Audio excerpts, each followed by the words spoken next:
One winter's night, when the cold wind blew, the engines found it hard to sleep.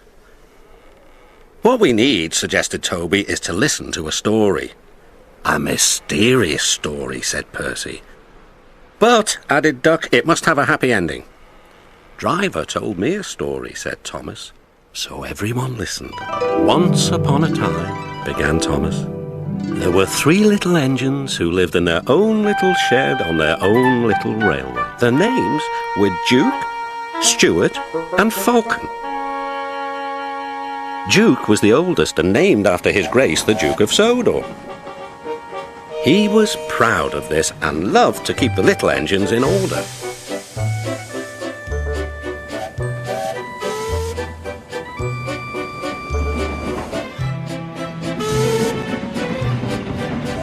Whenever they did anything that Duke thought wrong, he would say, 'That would never suit His Grace.' Other engines came and went, but Duke outlasted them all. Stuart and Falcon used to call him Granpuff. They were fond of him, but they got very tired of hearing all about His Grace. Sometimes they would tease him and chant, 'Engines come, engines go, Granpuff goes on forever.' 'You impertinent scallywags,' Duke would say. 'Whatever are you engines coming to?' 'Never mind, Granpuff, we're only young ones.' 'Well, you'd better mind, unless you want to end up like Smudger.' 'Oh, Granpuff, whatever happened?' 'Smudger,' said Duke, "was a show-off. He rode roughly and often came off the rails.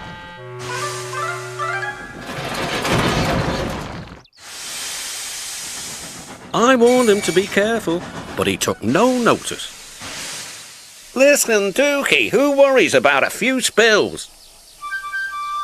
'We do here,' I said, but Smudger just laughed.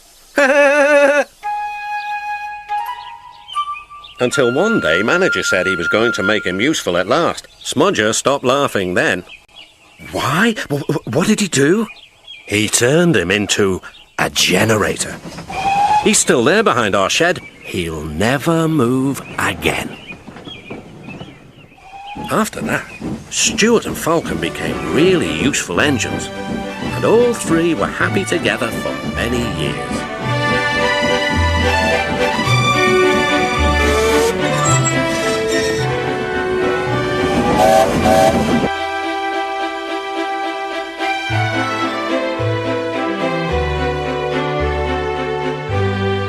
Then, hard times came. The mines in the hills closed. And the railway was closed too. People came to buy the engines. "We'll take Stuart and Falcon." No one wanted Duke. They thought him too old.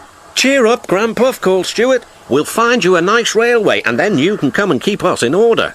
They tried to be brave and cheerful, but no one really thought their dreams would come true. Duke's driver and fireman oiled and greased him one last time.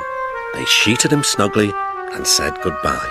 They had to go away and find work. Duke was alone. "Oh well," he sighed, "I'll go to sleep. It'll help pass the time."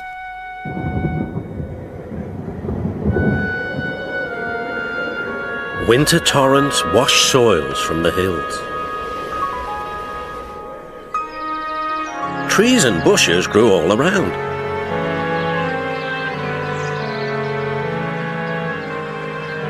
You wouldn't have known a shed was there, let alone a little engine asleep inside.